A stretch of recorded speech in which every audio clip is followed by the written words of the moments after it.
And once this is complete, you want to tear this out on the perforated line. You can either discard this, or you can use this again if you were to hand make a stencil.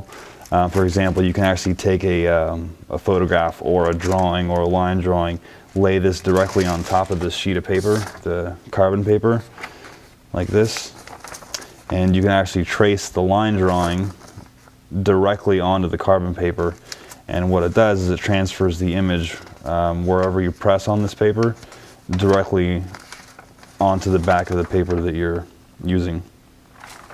That's the way to do it by hand, which in some cases it's better to do it that way. Some portraits, for example, with heavy shadow areas are much easier to do by hand like that. So now that we have our transfer paper ready to go, you want to go ahead and cut this out.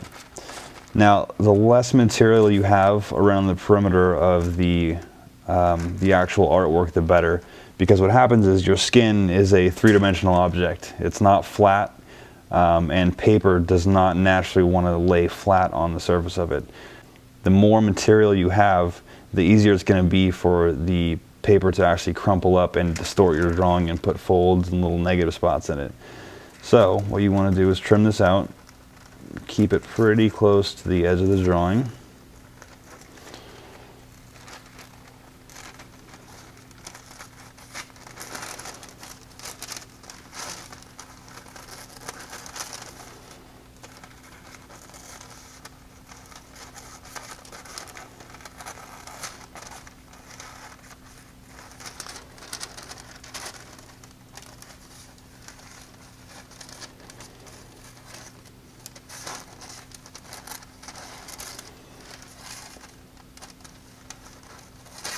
It's very good to have a nice sharp pair of scissors when you do this, because this transfer paper is so thin that if there's any nicks or deviations in the edge of the blade on the scissors, it's going to actually crumple the paper rather than cut it. And you can very quickly start wasting transfer paper, which can be a little expensive. Okay, now that you have this at this stage, what you want to do is kind of follow your eye around the perimeter of this, and any little open areas you want to put just a little cut in there. Little cuts. You want to work your way all the way around the edge of this, just putting little cuts.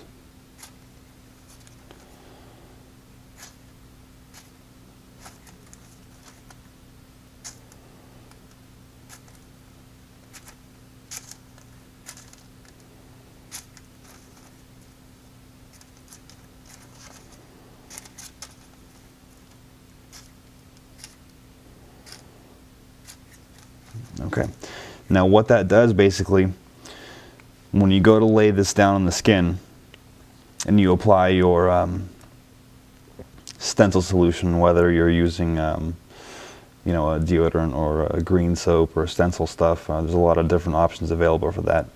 Once you apply that and you're ready to stick this on, those little cuts are going to provide little relief areas for, like I said, when the paper wants to crinkle up. If there's a little cut there, instead of making a wrinkle in there, it's going to actually fold the paper out where the cut is, and it's going to preserve the actual perimeter of the line drawing on the skin. So that's just one more way to give you a nice clean transfer of your artwork on the skin.